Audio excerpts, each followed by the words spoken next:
할렐루야. 네, 사랑하는 성도님들, 네, 오늘도 우리를 향하신 하나님의 크신 사랑을 기억하며 살아가시는 그런 하루가 될 수 있기를 간절히 소망합니다. 오늘 우리가 함께 나눌 하나님의 말씀은 느헤미야 9장 19절에서 31절의 말씀입니다. 네, 하나님의 말씀이 임하자 진정한 회개와 진정한 예배가 회복되었습니다. 그리고 계속해서 레위인들의 기도가 본문 속에서 이어지고 있습니다. 오늘 본문에는 이제 광야 시대를 거쳐서 사사 시대, 그리고 왕정 시대와 포로 시대에 이르기까지, 그러니까 이스라엘 전체 역사 속에서 끊임없이 반복되어 왔던 어떤 역사의 패턴을 보여주고 있습니다. 거창하게 말하면 역사의 패턴이지만 사실 우리 한 사람 한 사람의 삶에서 쉽게 볼 수 있는 그런 어떤 패턴들이죠. 이 패턴은 아주 단순합니다. 하나님이 우리를 사랑하심으로 인도하시고 축복하십니다.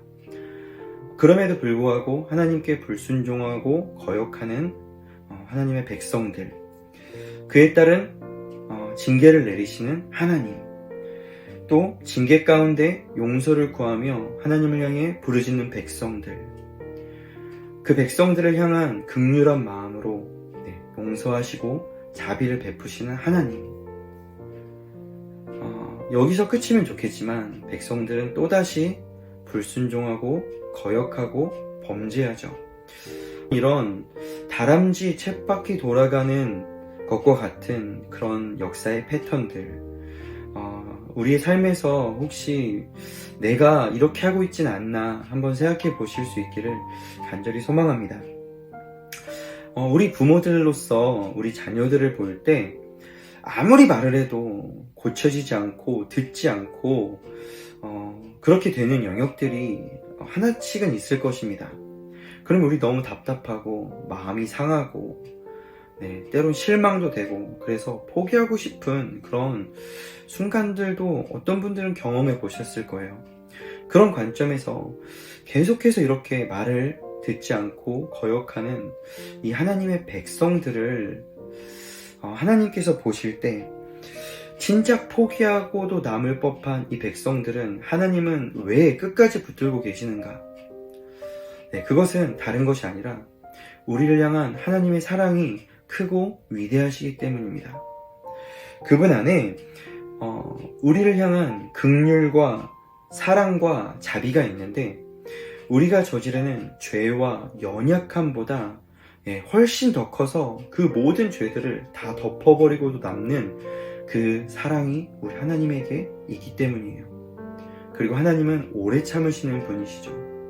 이 하나님의 크신 마음이 없었으면 우리는 벌써 버림받은 존재가 되었을 거예요.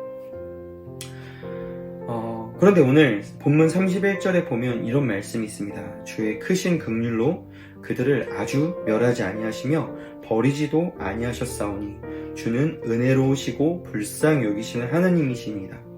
우리 하나님이 어떤 분이실까요? 크신 긍휼의 하나님이십니다. 그리고 은혜가 가득하신 은혜의 하나님이세요. 때로 우리가 긍휼을 이야기할 때는요, 우리가 죄를 지었지만 하나님이 나를 용서하시고 나에게 자비를 베푸실 것이라는 기대를 가지고 말합니다. 그리고 또 은혜를 이야기할 때는요, 내 삶에 뭔가 되어진 것, 하나님의 인도를 경험하고 축복을 내가 누렸을 때 내가 은혜를 받았다라고 하죠. 그래서 우리가 어떤 징계에 놓이거나 어떤 어려운 일을 만났을 때 우리가 그것을 긍휼이다, 은혜다 라고 말하는 대신에 하나님을 향한 원망을 쌓을 때가 사실 많은 것 같아요. 하지만 우리가 기억해야 될 것은요, 우리가 이것이 긍휼이고 은혜다라고 여기지 못하는 어떤 징계의 순간, 그것조차도 하나님께서 그 백성들을 향한 사랑 가운데 행하시는 긍휼이고 은혜다, 긍휼과 은혜의 한 조각이다 라는 것을 우리는 반드시 기억해야 합니다. 왜냐하면 주의 크신 긍휼로 그들을 아주 멸하지 아니하시며 버리지도 아니하셨사오니, 이스라엘 백성들은 대적의 손에 넘긴 바 되었어요. 하지만 이 모든 과정들이 하나님께서 그들을 향한 긍휼과 은혜로 그들을 멸하시지도 또 그들을 버리시지도 않으셨다라는 거예요. 왜냐하면 하나님의 징계는 우리를 멸하거나 버리기 위한 목적이 아니라 하나님의 백성들을 하나님의 백성답게 만드는 그런 과정이기 때문입니다. 그러니 우리 삶에 때로 우리의 죄와 어떤 연약함으로 인해서 징계와 고통이 따를 때 원망을 쌓을 것이 아니라 날 향한 아버지 하나님의 사랑으로 비롯한 긍휼과 은혜임을 기억하여서요, 우리가 하나님 앞으로 더 가까이 나아가야 되는 것인 줄로 믿습니다. 사랑하는 성도님들, 모든 인류의 역사 속에서